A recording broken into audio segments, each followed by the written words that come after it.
Perfect. I think at this note, we can get started. We're almost on the 5-minute mark.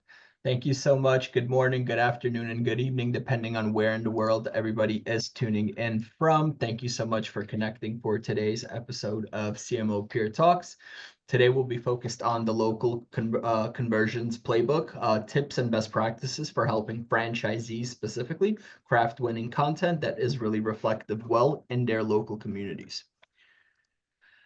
Quick introduction to myself. I'm the host today. My name is Alex Harbinyoff. I'm the director of local marketing consultancy at Promo Republic, working very closely with franchise and multi-location business brands, helping them empower themselves through data-driven insights and streamlining their local marketing operational workflows.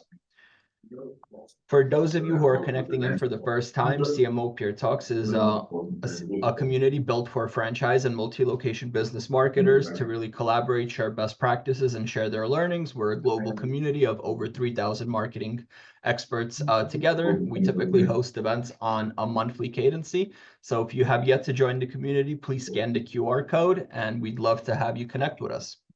With no further ado, I would love to introduce the man, the myth, the legend, the marketing expert today, Joel. Joel, I'll pass the mic over to you for a quick introduction to yourself. All right, thanks, Alex. I'm currently CMO of Gyms Group, been around for 13 years in gyms in variety roles, and we're currently growing to around, I think we're around 5,000, 600 franchisees now with our latest training group. So we've grown quite a bit over the recent years, and I think we do some pretty innovative things in what we do in the content space. So yeah, happy to share some insights and hopefully some value for people. Super looking forward to it. Definitely know Gyms Group, your unique business and franchisees getting hands-on. You've shared in previous webinars kind of the impact that it carries for their local business. Plus, ultimately, always following you on LinkedIn. Love the content that you're creating. So super engaging. With no further ado, let's get started. As always, CMO Peer Talks is brought to you by Promo Republic. For those who are not aware, Promo Republic is a data-driven marketing tech partner for franchise and multi-location business brands. We help businesses grow locally by combining their brand identity with marketing that resonates with the local communities.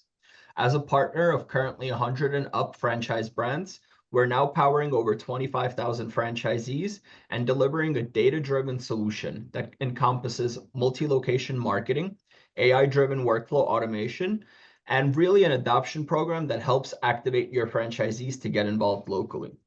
If for any reason you're facing challenges in any online channels with your franchisees, or you're currently even reviewing your existing tech vendors, let's connect for an introduction to Promo Republic and a consultation on how we can help you achieve your local marketing goals. I'll be sharing my contact details in the chat below. With no further ado, let's get to today's agenda. For question number 1, Joel, please share with us how does content fit into a successful franchise marketing strategy, and why is it so crucial for driving that local conversion? Well, I think Gary Vee's new book has a whole bit about franchisee generated content, and I think it's really, really important. I think the effectiveness of corporate accounts, especially in our stuff with home services and things, is becoming less effective, and we've seen the rise when we've allowed franchisees to create content. They get massively a lot more reach than our corporate accounts. So it's something we really encourage them to do, especially in this digital age now where we're going to be seeing a lot more, you're going to hear a lot more of this term coined by Rand Fishkin of zero-click marketing, when SEO efforts especially are becoming less effective. You get less clicks to websites and things like that. How can you get some more, how can you get some more reach, or how can you get some more branded queries about your brand? And by having franchisees use content which they can create in their end to influence people and hopefully get your name to stick in their head. So when they go to Google or whatever and search your brand directly, that's becoming a lot more important. So for us, that's really, really crucial. We're in home services, so a little bit different to QSR. Franchises are maybe some more site-based ones as well. Whereas we allow franchisees to actively use Facebook groups and things like that and community pages to get themselves off the ground. And they've been a really good form of what I call digital PR, so local PR, like the local notice boards groups for our franchisees as well. And it's just the positive impact of it as well. There's far more positives with it if you let franchisees do it than what I feel are negatives. And I think because we're gyms, we don't have a lot of different people in higher positions getting involved with sort of things, we can sort of have the CEO through things pretty quickly, yes or no, and away we go. And we can test it and see what happens. Yeah, completely agreed. Even like if, let's say, when we look at it from a franchisee standpoint, even though they're not curating sometimes the full-blown on-brand experience, it really shows a look behind the scenes of the team that's involved, the jobs that they're fulfilling, especially as a service area business. So I think that shows a much more authentic and unique perspective than evergreen content could ever deliver.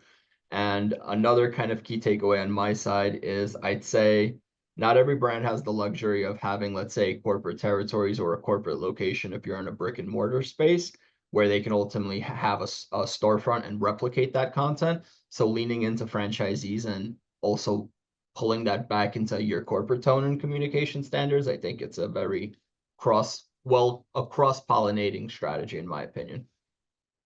Yeah, I think customers, they like they like dealing with people they feel are local and in their area and things, especially with us as well. That's always the thing we've got to try and counteract with people thinking they're just employees or subbies sent from head office. So franchisees posting local stuff, which is clearly done by a franchisee. It's not a Canva graphic or some well-produced video.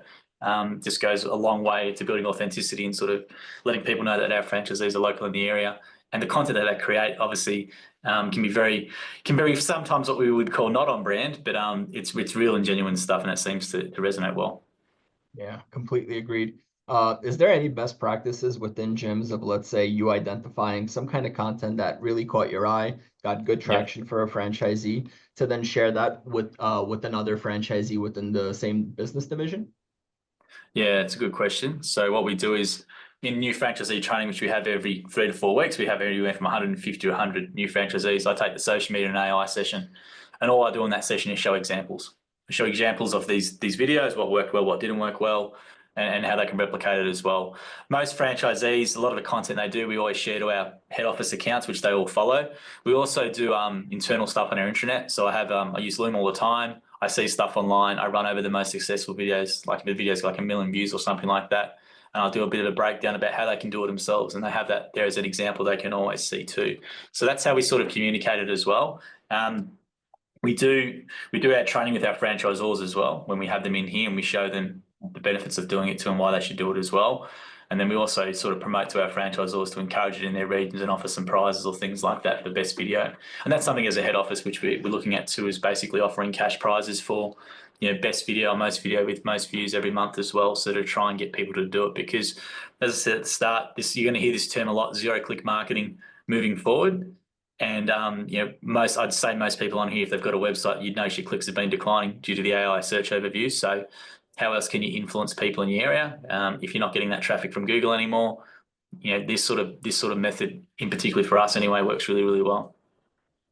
And what are some of the channels that you're seeing the most amount of impact when we're going beyond Google with an effective content strategy that's executed locally?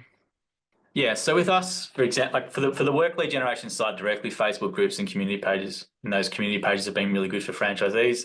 From a digital PR point of view, what we encourage them to do, for example, is when they first start out, do a free service like a free Mo Friday or free cleaning for someone in need. Then they take a photo out on site with that person. They post it back in the local group, saying, just did this for Mrs. Jones as a way of introducing ourselves in the area, for example, and then they'll get flooded with DMs and things like that. So it's a really effective tool, great for sort of the brand, saying, Gyms is in the area doing this stuff in the community, but they also get direct work from it. So Facebook groups for us in terms of actual work lead generation, is becoming really, really effective. So that's probably the number one for us because we're in home services anyway. In terms of reach, in terms of organic reach, if you just want to get just awareness for your brand on social, TikTok's still number one for my mind. We have a franchisee. I actually looked at his video views the other day. He's a pool care guy. He's got 683 million views on his videos in total. And 2 of his videos had more than 65 million views. Just for pieces of content that took him 5 minutes to create. So that's very hard for us to create at the head office. And and the whole thing about that is that we would never have been able to do that if we were really restrictive and really overbearing on franchisees and trying to control everything. So, allowing franchisees to have a platform, it obviously comes implied with some trust, But it's been great for a lot of our divisions. But they're probably the two ones. So Facebook groups and stuff, especially for us with lead gen. Local groups have been really good for our home service guys. And then obviously, if you just want pure reach on your content, great thing about TikTok is you can have 0 followers and post a video, and that video could blow up and get 1 million, 2 million views. So that's probably the best one from an organic reach point of view. Yeah, for us. Instagram as well, I should mention. Instagram, especially for some of the mowing guys who have big accounts, can be a direct lead gen source as well. So we've got some mowing guys who just specialize in hedging and things like that, and they've got some pretty big IG accounts, and then they can pretty much take work from within pretty much around where they live.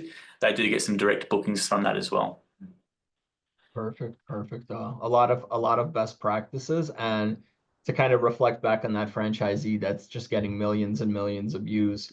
Talk about taking local marketing to really amplify and grow that overall brand awareness just by going viral online through the channel's algorithm. Phenomenal. What's amazing is people sit in training and I show his examples, and 2 or 3 people will go, "Oh, I follow that guy." These are just random people who are becoming new franchisees. So, he reaches a lot of people, and it's great for the division because it takes the pressure off a bit with his divisional franchisor, but he does a great job. So if you can get a couple of those sort of franchisees at a local levels who can blow up and have massive and get millions of views every couple of months organically for your brand, I just see it as a massive win. Indeed, and I think it also paints a really positive perception for prospective franchisees looking to join the system as well. Yeah, so I think the value is to remove the barriers and really let franchisees dip their toes into the water.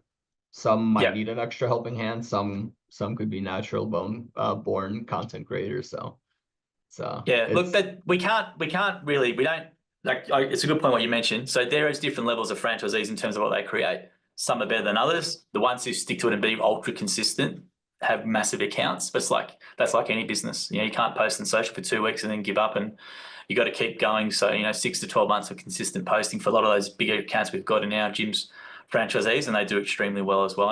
And all those franchisees who have massive social media followings in gyms anyway, they've all got massive businesses. They're not scratching for work. Every single one of them is flat out. Interesting. And having just the sheer number of business divisions and the magnitude and thousands of franchisees, what are some effective ways that you're kind of pinpointing who to follow, who to keep an eye on? Is it franchisees kind of bringing that content forward, like, hey, look what's going on at that territory for this franchisee? Yep. Or how do you kind of identify where something's getting traction? No, it's a great question. I think in my role, regardless of my title or not, I've got to be a content consumer. So I consume a lot of content. We obviously follow every single gym's account on Instagram, TikTok, whatever it is. So obviously I scroll through every day. I still think it's really valuable for me and just see what's happening online. And then, when we scroll through every day and we see videos that blow up, we save them or we bookmark them. And then I take those links from those bookmark and I put them to a Word document as well. And then they have that Word document on our intranet where they can always access those examples. So that's what we do. A lot of golden nuggets right there. Okay, perfect. Let's move on, just to be time conscious. Let's move on to the next question. Kicking it off, why is franchise generated content the best approach for multi-location brands, and what makes it more effective than traditional advertising? I don't know if there's a word, if it's the best approach for some. It depends on what your business is. I don't know if it's the best approach, but it is an approach to complement what you stock standard, your digital advertising with Google and all that other stuff, but I think it's a good complement. So I don't think it's better than anything else. But I think moving forward, it's becoming something that I think franchisees want to be involved with in more.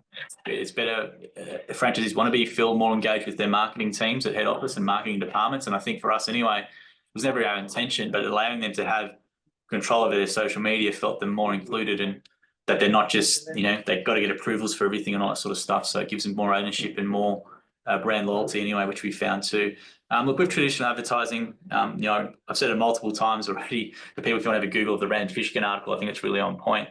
But this zero-click agent moving in, we heavily rely on Google Ads and SEO, and they're becoming a lot less effective, especially recently with the AI search overview. So we've got to look at a whole bunch of other things as well. We don't have a massive marketing fund from each franchise. We've got a really small amount per franchisee. We're only talking a couple of hundreds a month. Our marketing levy is really, really small. So, we've got to really try and maximize that. So any way we can have a franchisee generate some more awareness, some more work, more leads via a social media channel, which is what we do, really helps us well, especially as, paid media, Google is becoming less effective for us anyway, and I would say for most other brands too. So I don't think it's the best.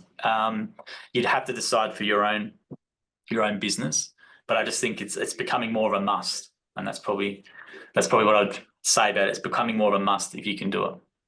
Well said. Well said. Out of curiosity, if we kind of like reflect back to your franchisees, your business divisions, those that are getting good traction with that franchisee generated content, Yep. they're not afraid to get hands-on. Do you kind of have the data that talks back that they have less reliance on a paid strategy where they can invest less and kind of still have more lead flow? Yeah, so you can tell that pretty easy from us if they're switched on leads or not. So if they're down for work, so our system allows franchisees to decide to take leads or not. And the franchisees, who do extremely well, they're all off leads. They haven't taken leads for a long time. So that's sort of how we can tell as well. And as I said, like we do a lot of marketing on behalf of franchisees and stuff with their pages and things like that. And the franchisees who post actively and post in groups and stuff like that, from our perspective anyway, are never short of work. It's the ones who don't do it who are always scratching it out as well, and expecting us to generate 30 or 40 leads from a $200 spend. So it's on us as well to really try and educate franchisees to take some ownership of it, as opposed to just relying on head office as well. Indeed, makes perfect sense. Next question. Why does raw unscripted video content typically outperform polished high budget ads, and how can brands make that shift and really do that more effective while still kind of keeping the integrity of the brand and the tone standards that they curated over the history and legacy of the company? Yeah, it's a good question. Look, it's just look at the performance metrics. All of the videos that blow up are generally the ones which have the less thought in them, and the ones that don't do that well are the well overproduced ones and look like ads and sound like ads and visually are like ads as well. I think people just want more genuine behind the scenes content, and you can achieve that with phones. And the biggest accounts in gyms, all that content is done with the phone. There's nothing with a DSLR or anything like that as well. It can be frustrating for us because we've got obviously internal media team and they do a great job. And we're shooting in 4K and stuff like that, and we just know from those videos they perform a lot less than anything we do on phones or behind the scenes. And I think people are just sick of the corporate BS that comes out of companies as well. So they like they like scrolling through and seeing if it, when they scroll through the feed, if it gets suggested for them or whatever, if it feels as something that's been done more by their friend or a bit more low quality, they're more likely to engage with it. Whereas if they can tell straight away it's shot in 4K and with the hook sweep from the first 2 seconds, they just scroll off it as well. But yeah, high budget ads, for example, we've done a big TV commercial shoot with one of our gym's mowing brands, and we got a 30-second clip out of something that's cost us a fortune. And I reckon that if we use TikTok, also if we use user-generated content from our franchisees doing hedges and stuff, and actually do a similar paid media strategy around them, I know for a fact that our UGC or the franchisee-generated content will get far more. We'll get far more engagement and drive far more traffic to the website than what the high budget ad will.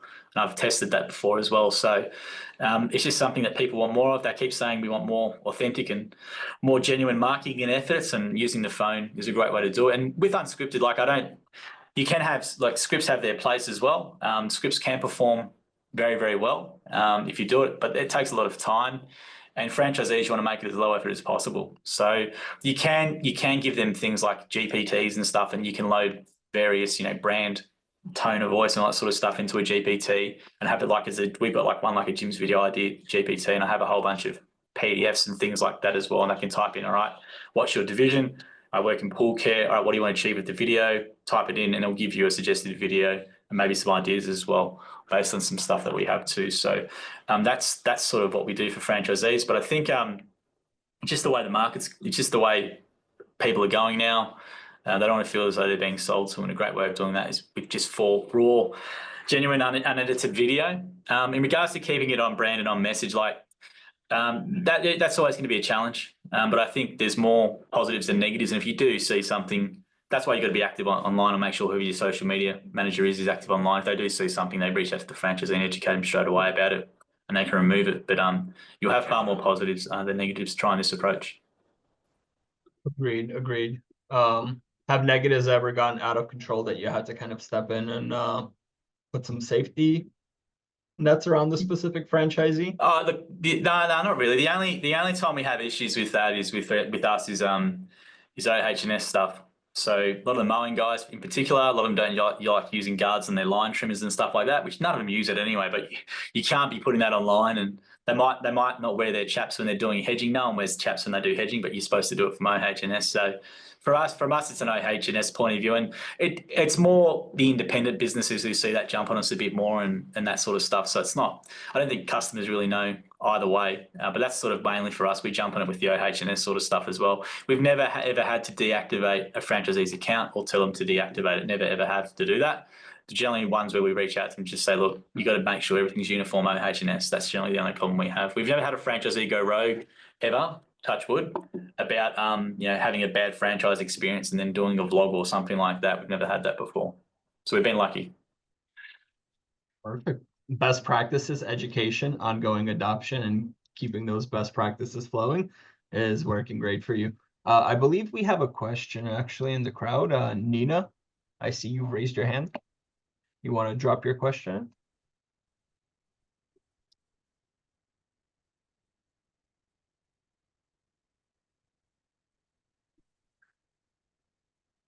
Drop your question in, and we'll get to it once we take a peek. Perfect. So moving on, and I believe we're approaching the final question. What are the key elements of a franchise-generated content formula, and how can franchisees use customer success stories to build trust and authority? Sure. So, look, FGC, it's a great term. Obviously EGC, if you're familiar with it, it's the same sort of thing. Look, the main thing we teach about with video, as everyone would know, is the first 2 to 3 seconds is crucial. So they've got to really concentrate on the hook. What's the hook? You need to put a title on there. You're going to do some sort of movement into the video, whatever you're going to do. So they've always got to concentrate on the hook. In regards to what we do, we're trying to show all the time that we're the expert at what we do. And then, a lot of that can be achieved with time lapses, with voiceover videos talking about what they do. Our pool care franchisee does a great job of that. He just films all his pool stuff and educates customers on all these sorts of things as well. But we always start with the hook. Education, are we trying to educate people in the video or entertain them? And then the last thing will always be call to action. What's your call to action? Send me a DM or call 131546, whatever it is. So yeah, they're the sort of the key elements as well. Obviously subtitles is a big one for us as well, making sure subtitles are spelled correctly. And then obviously how long can you keep someone engaged from when they flick into your video to the end of the video? So we sort of try and talk about that and put that into their head about when they create content, about thinking that. We also just want them to start. A lot of people stop, they create one video, it doesn't go well, and they just get demotivated and stop doing it. So we really try and get them to commit, well, the ones who do it really well, so at least one video a week if they can.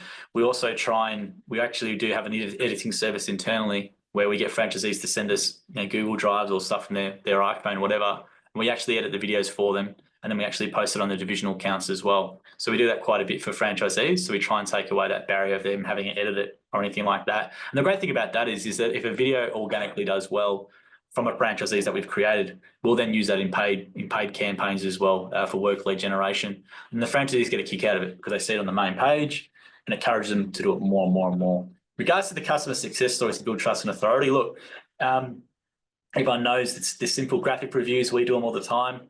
But yeah, I think being out there with the customer, taking a selfie works really well with the customer. It's very awkward sometimes, but if people can do it, it's a great piece of content. Obviously, video reviews are a big one as well. They can feel awkward if not done right. So we do encourage franchisees to do that. There is some software out there now, obviously, where they can try and collect video testimonials and stuff from customers. But I think getting franchisees to do it on site with their customer, if they've got a good relationship, can work really, really well. And then what we can do is we take that, and you can, if they do it, we use that as for some of our paid ads. And they work really well. But those sort of the customer success stories, it's not really related to video content, but we really encourage people, the Google Business Profile for us. It's huge. We're really educating and going hard on our franchisees, making sure they get those reviews into those listings with photos into them as well.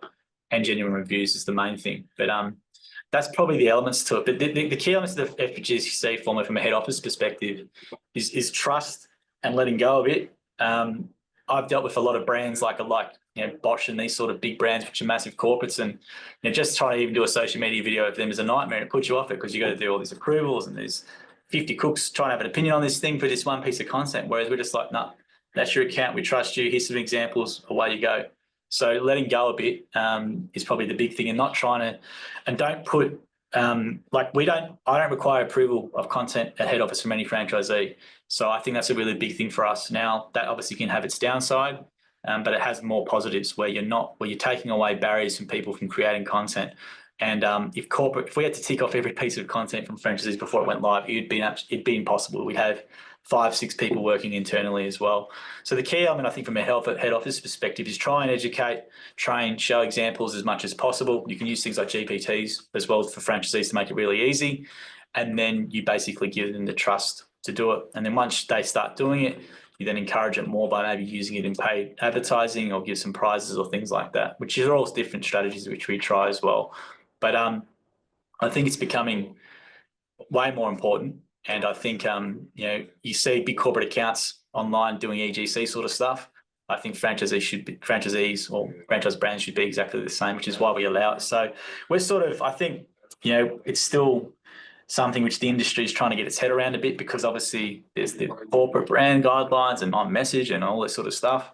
But we're sort of lucky in a way. I don't have that red tape bureaucracy. I have Jim, who's on that thing on there. He owns the company. He comes in every day. I've got an idea. We implement it, and away we go. He just wants franchisees busy with work, and that's our main priority. So, and this helps contribute to them helping to get busy. So that's our main priority. Interesting. Any franchisees that big enough where it's like they ultimately have their own marketing teams in-house? No. Out of curiosity? No? Okay. No. Interesting. Okay, perfect. So I think that brings us to Q&As, and I guess I'd like to kind of open up with a Q&A on my side while people think of some questions to drop into the chat. So you mentioned gamification. You've mentioned kind of letting go, trust what they're doing, kind of let that creative flow go. What are some of the, I guess, if like you were to say that like 3 best practices for a brand that knows they want to step into getting more franchise generated contacts and letting go of some of that reins, how should they start? Kind of what foundational guidelines, best practices should they put in place moving forward to kind of launch a strategy effectively? Yeah, well, you've got to get everyone on board. So you've got to get buy-in from everyone. So I understand not everyone's in my position where they can just go to the one guy and that's it. Like, I understand there's multiple levels of people and stuff involved in the organization. So you've got to get buy-in before doing anything, because all it takes is one complaint to the CEO or something that can shut the whole thing down. You waste all this time. So you've got to get buy-in from everyone at the organization. You've got to educate them about why this is a good approach to go with. And then once you do that, you can then provide a whole bunch. You've just got to provide a lot of examples for people as well, provide training on how to do it. And then once they do it, really, really encourage them and try, and if you're struggling to get content out of franchisees, incentivize if you can. And then once you incentivize and then start using that content in some of your marketing, hopefully they feel good about it and want to do more. And then obviously you got to show some results as well. So you might show some metrics around how much more effective their content is over the corporate account, for example, to give them a bit of, incentive to do it. But at the end of the day, the better the brand does at their level, it's better for everyone as well. So that's sort of what I can say about it is more, you got to get buy-in first from everyone. If you don't get buy-in first from your management and from all the other people as well, there's no point even proceeding. Once you then get buy-in, you then need to then educate, show examples, train, and then make it easy. And the way we make it easy as well, as I said before, we do offer editing to franchisees. So we occasionally, every couple of days, I get an iPhoto link and there's a whole bunch of stuff in there, and we download it and we give it to our team and they'll edit it and we put it up pretty quick as well. So that's the way we do it. Make it easy, educate, and get buy-in from your organization. Perfect. So buy-in, educate on the why, get the best practices going, and incentivize if you really need to kind of open up the hose a little bit faster to get the content flowing. And everything I said as well, it should be done by the founders and the executives. I think the lack of founded content is pretty I think, quite interesting. Best franchisee brands that I see online have an active founder on social platforms where it's them or not posting. But I think the founders as well should need to sort of come into the modern age about why it's important for content from their level as well. Makes perfect sense. Another question coming in from the crowd. What key metrics do you track when measuring content performance at the franchisee level? Yes, that's a great question. For us there's a couple. So for us, if they're doing stuff in Facebook groups and that sort of thing, we know they're going to generate work directly. Customers will reach out to them directly and they enter into the system as a pickup. So that's a really easy one to track in terms of measurement. Look, in regards to other platforms like Instagram, TikTok and these sorts of things as well, we don't view them as a lead gen source at all, really. In Instagram, for some franchisees, it is a lead gen source, but really we don't. We just want to just get as many eyes as possible on what we do.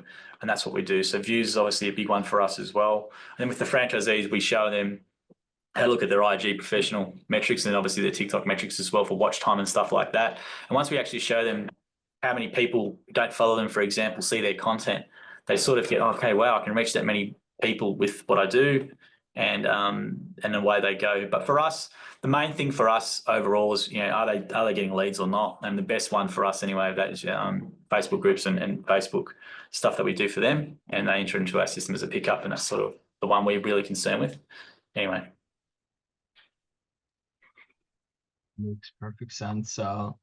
Ultimately reach in terms of what impact that content actually carries to justify and keep that franchisee motivated. Excellent. You get some who just love it and they always just want to do it and away they go. And as I said before, the ones who do it, they're not scratching for work. It's the ones who don't do anything local area marketing, in person, online, whatever. They're the ones who will always give us 30, 40 leads a month from a $200 marketing spend. So that's sort of the overarching way we sort of look at it. Another question coming in from the crowd. What percentage of franchisees are active with social media and posting regularly, if you look at it holistically across all divisions? Yeah, good question. I would say probably less than 5%. Yeah. Now, we have 5,500 franchisees, but I would say less than 5%. Now, the reason why that's the case is a lot of franchisees, when they start, they post on social media for 30 days, get really busy, and they turn off leads, or they get their regulars, they don't need to post anymore, and they just let it go. Whereas you get some franchisees who like just doing it. They like the dopamine hit from the likes and the engagement, and they just keep going and become little mini influencers in their own right as well. So we use it as we tell them to use it as a tool if they're short of work. But a lot of the times when they get busy, we don't want them to do this, but they do it. They stop posting because they've got their regular customer base. Because we have a lot of regular customers with dog wash and mowing and cleaning and stuff. Then they stop doing it. Whereas the franchisees who just consistently keep doing it, it's probably 5% do at least one post a week in some area, is from our estimates. And I know that from our social media accounts, which we follow. We obviously follow on Instagram all the gym's social media accounts and stuff like that. And that's the trend we always see. When they start really pumped up, post for 30 days flat out, they do a great job. They're busy, they've got all their regular customers and they stop posting. So that's sort of how we tell it. Interesting. So are you like capturing kind of the consistency simply by following all the pages, or are there any tools diving There's no into tools recordings? Yeah, great question. There's no real tools that we sort of do with it, because different divisions have their own setups as well. They might use their own setups to do it, so it's hard to get visibility. But basically, we follow every page and account. I just get a good sense of that from seeing that, and that's really what we see. We see away from new franchisees, get all their existing customers, and they stop posting. But the ones who keep posting are the ones who become influencers and get brand deals, and they do sponsorships and all that sort of stuff as well. So.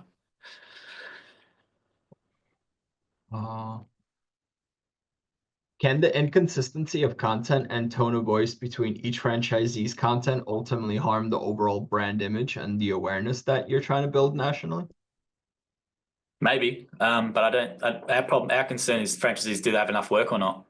So franchisees, for us, I'm an employee, right? So the franchisee buys into the franchise brand, in my opinion, is far more invested, or they will care more than employees in head office, really. So franchisees, I think, are really protective of the brand, and they're protective of the brand in our right. And give you an example of that, we do have some franchisees, if someone posts something else that it might not be in uniform or whatever, they're generally the first person who will screenshot it and jump it to us and say that's not good for the brand or whatever it is, and then we'll tell our franchisee to adjust it. So yeah, we try and also push them to do short form video, because short form video, if they're trying to do graphics and stuff themselves, as you know, most of them aren't designers, and we do have Canva templates and stuff we give them to try and have some consistency from a graphic point of view.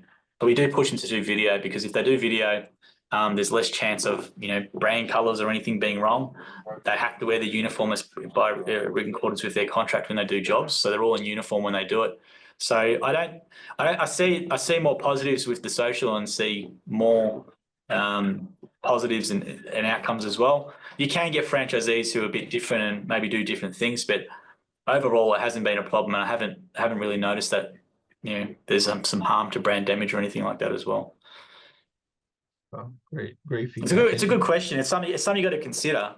But if you're too overly controlling with what is brand guidelines and brand tone of voice and stuff, if you're too over controlling, people just won't bother with it. So they're investing time from their day to create content that's ultimately going to help your brand. So, you know, you got to give them some trust in some way. Yeah, let go. Trust and let go a bit. Let go a bit. And if you do catch them doing the wrong thing, then you might have to give a whack, and that's what we do occasionally as well. So, but I just think that the positives outweigh with it. Yeah, indeed. And this is yeah, sorry. Go ahead, finish your thought.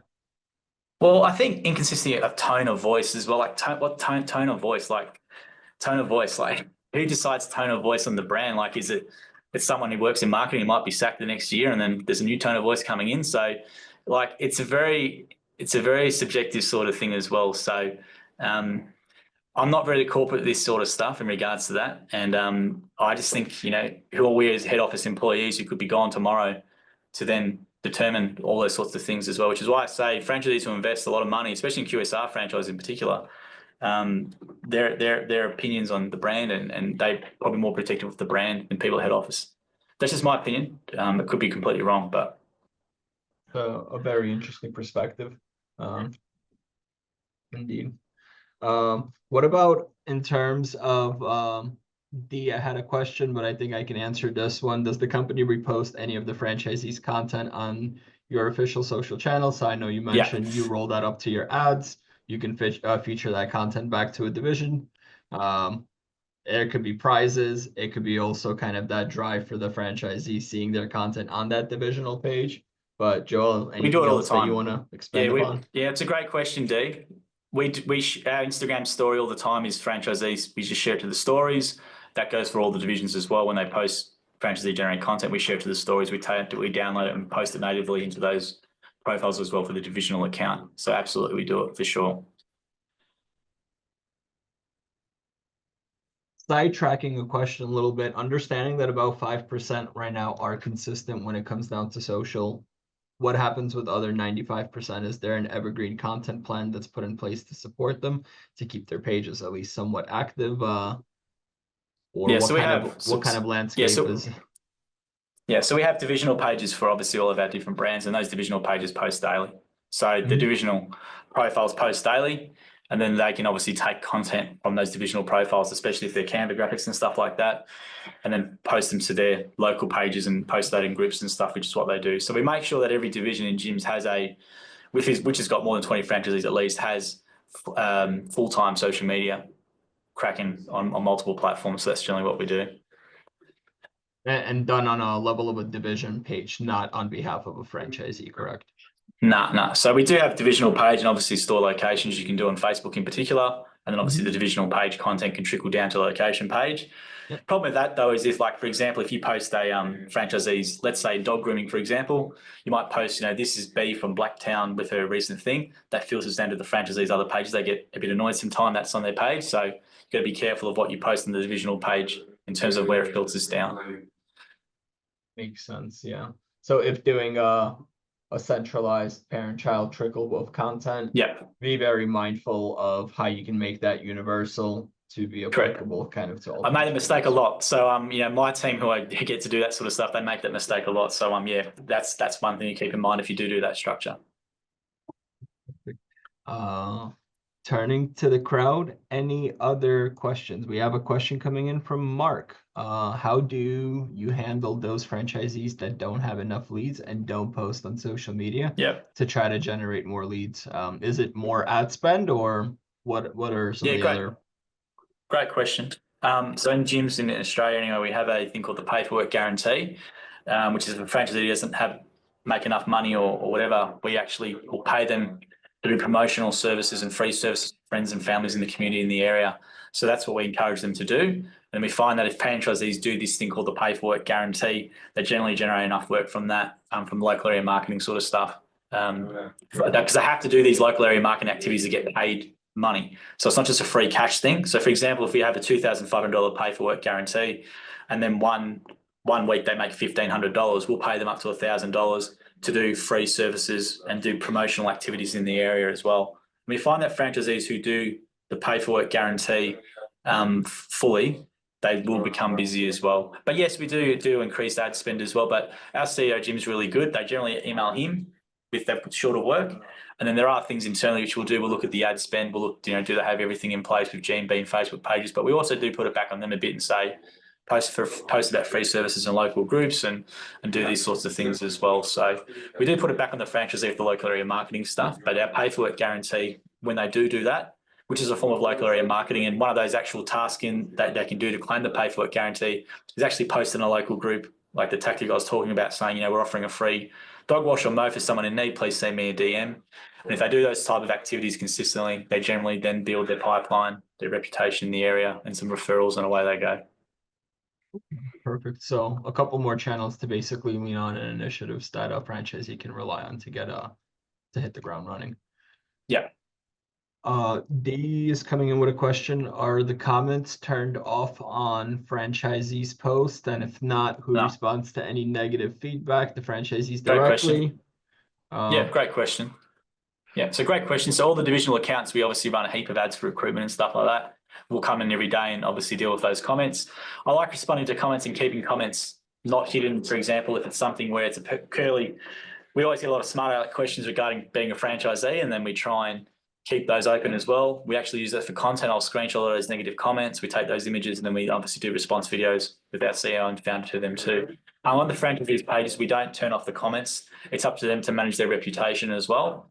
Franchisees do a pretty good job because it's a personal thing for them, especially if they use it all the time.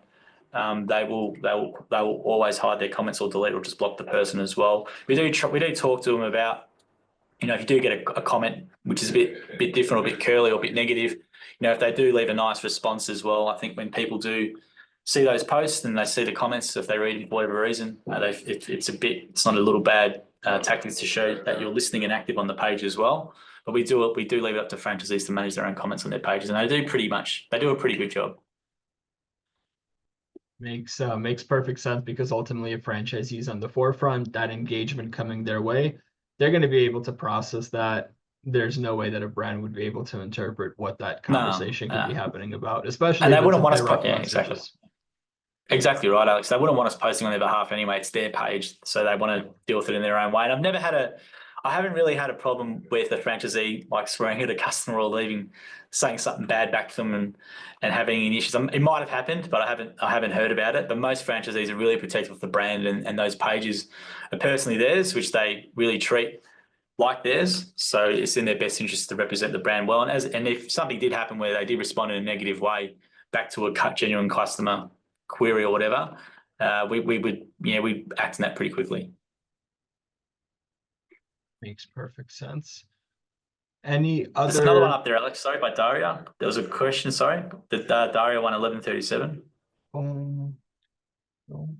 What are the common content mistakes you see other franchise brands make? So I'll make an assumption, not allowing franchisees to get involved, but that's a good assumption. Yeah, that's one of them.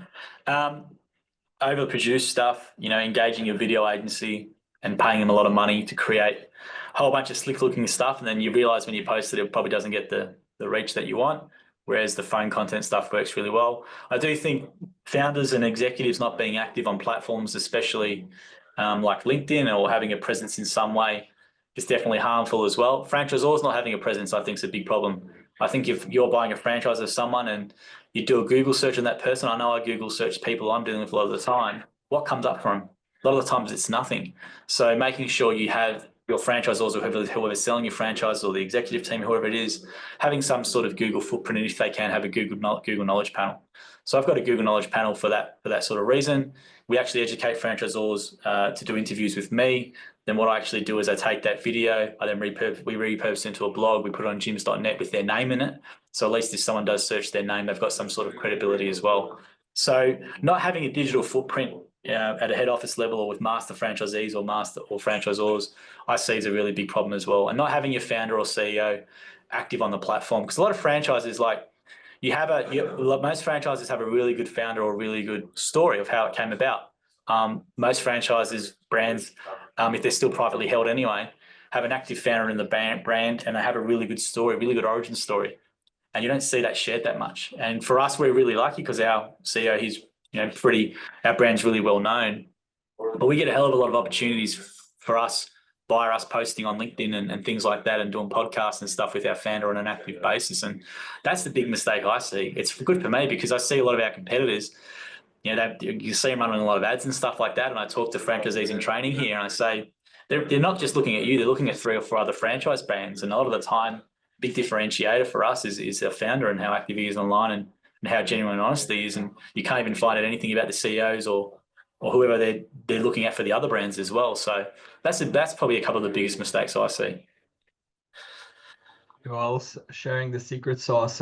One on my side would be brands that just don't believe in social, so they choose not even to do it from a corporate standpoint. Where it's like, I'm like, you do know you created this foundation and it's digital, it's online.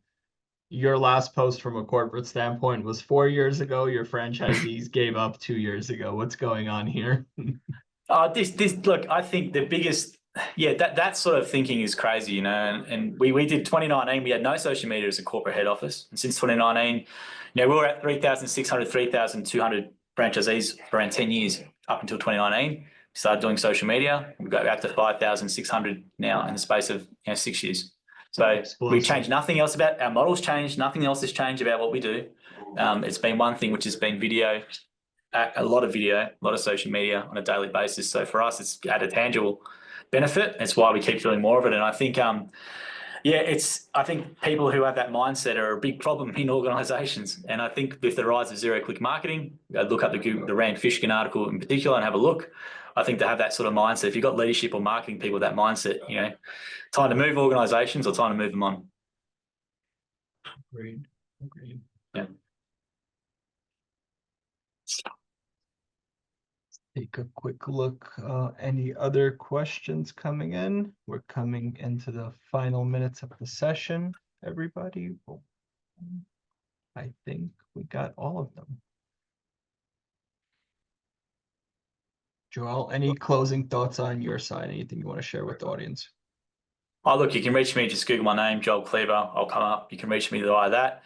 I think, franchising, I love it as an industry. I think it's great. I think, we sell franchise. Like a lot of my content that we do is about becoming a franchisee and building that trust. And I think for us in franchising, we all know if you're working in franchising on this, you want more franchisees. And the way you build that extra trust is not through ads or better sales tactics or none of that.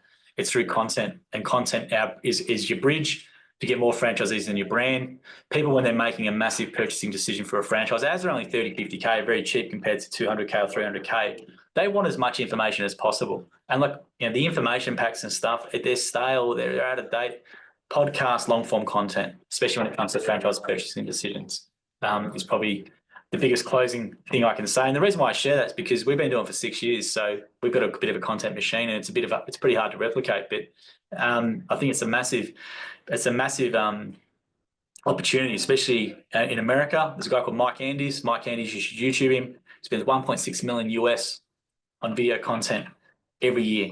Doesn't spend anything else on recruitment ads, nothing. He spends 1.6 million on content on his YouTube channel. He's got an awesome YouTube channel, massive personal brand. And that's how he grows his franchises, by purely video content, nothing else. So, and that's on social media and stuff like that. Golden advice. Final question. What local marketing initiatives do they need to do for the guarantee? I presume the pay for work guarantee. Yeah, so it varies from contract to contract. So each division is different. So for example, a building inspection franchise, what services they can do is different to the mowing guy. So it all varies on the division. So it's what the division determines. So building inspections one might be, for example, might be saying you've got to go in and drop 10 business cards at different real estate agents. You've got to go in and 10 different BNIs or whatever it is and prove that you've gone there. That will be good enough for their pay for work guarantee. In things like mowing, it's like go and offer, go and do a free service for someone in the community, post that photo back in the local community group and we'll pay you $200, those sorts of things. We know if the franchisees actually do that, because a lot of the franchises advertise income guarantee and it's extremely, and if it's just the cash you're giving to a franchisee all the time, but not having to do anything, you're going to lose that very quickly. So the way Jim did the approach was really smart, was we'll pay you money if you don't make what we think you're going to make in the early days, and we're going to pay you to promote your business. And each division sets those different promotions, what they can do. But a lot of the time, because we're home services, offer a free service, drop in real estate agents, do a free community mow or clean, post that content back in your local group, provide proof to it with your name and addresses of these people. We'll validate it and we'll pay them based on that. So it's all different based on the divisions, but those are some of the examples. Out of curiosity, is there any division where it's hard to give that paperwork guarantee? Yeah, bookkeeping and things like that, more your professional services. We have conveyancing and different divisions like that. So when we have those divisions like that, we will pay them to attend BNIs and do all the networking and stuff like that. So those are probably more the divisions. So that's why the person who runs the division is generally an expert in that industry. They'll know what helps activities, what helps generate work or traction for that business. That in the schedule of the contract you'll have 6 or 8 things which are specific for that division. So conveyancing, building inspection, bookkeeping, those sorts of divisions will have completely different ones that are more traditional, offering a free services. So they'll be more networking based, BNIs, introduce yourself to 50 finance people, whatever it is, and we'll pay you based on that. Interesting. Okay. So in a way, shape, or form, each division does have a kind of a unique approach to still keep it equivalent across the entire group. Yeah, so the overall idea is pay you to promote your business locally, right? And then out of that, if you do a good job, you're going to get referrals, you're going to get confidence, reputation, those sorts of things. So we do know that, as Jim will say, we do know that any franchisee who does it, we've never seen fail. So, but it's a matter if they've got to do it. We can't hold their hand in doing it. So. And final question coming in from Ray. In what area or topic did you find the best engagement from customers? Was it a particular service or was it driven for how the franchisee captured the actual content, meaning their personal sense, humor, etc.? Yeah, good question. We have franchisees who do some humorous sort of videos, but the biggest video blew up that had I think it had like 63 million views, was that pool care guy, was his ASMR videos. He was just pouring pool salt into the pool. And because ASMR is a sound sort of thing, people like listen to the sound. And the thing with ASMR is people like to click into the video and watch it to the end for the sound. So it's really good. It tells the algorithm, all right, people are clicking this video, watching it, this watch time to the end. And that one went super viral. So ASMR, in regards to the best one for us anyways, the time-lapse type of stuff. So they film the job. They then bring the job back into their phone. They do the microphone. They speed up. They cut it that way as well. And they're educating the customer on what they're doing. So a good example in pool care, again, I'll use because they've got really good franchisees in there, is they do green pool rescues. So you'll come to a pool, it'll be completely green. Then in the next 90 seconds, they literally show you and educate you the different steps to take it from green to back clear again. So it's the educational type content, and they see the transformation from start to finish, which is that whole, it's like a hashtag satisfying, oddly satisfying. Those ones do really well for us. So they're the best sort of ones for us. Interesting. ASMR pouring salt, and that would be like the highest reach piece of It's content. depressing. It's depressing because you watch the video, 65 million or 63 million views, just him pouring pool salt into a pool for 45 seconds. And Charles is a great editor. He puts all this work into this video and it might get 1,000 or 1,500. And it's a bit depressing, but it just shows you on the social platforms, you've got to create content for those platforms as well. And a big problem as well is, you've got to be in so many different platforms as well. And your content that you put on each of those platforms needs to be different if you can for that platform as well. So something that works on TikTok might not work that well on Facebook or Shorts or whatever. So that's something I've learned is if you have the ability to do it, is to try and create content specific video platform and video edits as well. For platform, and then I think if taking it one layer down, also analyzing the overall demographics that engage with you on that set platform to really curate and ensure that you're speaking to that specific group of people. Yeah, well, that's great. You can just log in and see the insights from the platform and see in who you're reaching. And then, as you said, Alex, change your content strategy for that. If you're reaching more, 18 to 35s or whatever it is, if 80% are male or whatever, there's obviously a particular thing they're interested in. And obviously the video topics you do, which get all the engagement, make a note of those. So for us in gyms, a lot of our corporate accounts is more about being a franchisee. And the ones that always do well is anything about money, anything about franchise fees, because that can generate a lot of engagement. So we always do a lot of content around those areas because I know it's going to get a lot of engagement and stuff that's people interested as well. And that can be their first touch point, especially like on Instagram. If 99% of people see your content that don't follow you, it's a great way for us to educate people about things which they might have had some interest in with gyms really easily. Ray, thank you for that last minute question. On this point, we're at that hour mark. Joel, thank you so much for your time, for your expertise, for all the golden nuggets that are shared.